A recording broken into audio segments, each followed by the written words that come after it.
Most of the anglers I know love speed out on the water. You know, whether you're a tournament angler and want to get a few more minutes of fishing in each day because you can run to the spot so fast, or just really love that exhilarating feeling of ripping down a lake, speed is a lot of fun when you're out fishing. The thing about it is that with walleye boats, the hull is inherently not really built for speed. That big deep V to cut through waves, the heavier weight that we carry to push through the waves.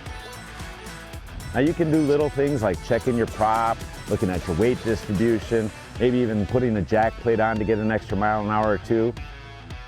But when it comes down to it, it's the big bad boy in the back here that's going to make the big difference. On the ZV21 hull, for instance, when we were running a 300, it was a high 50s boat.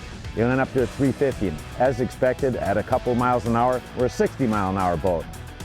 But what's really unexpected is this 400 shot us all the way up to 66, 67 miles an hour.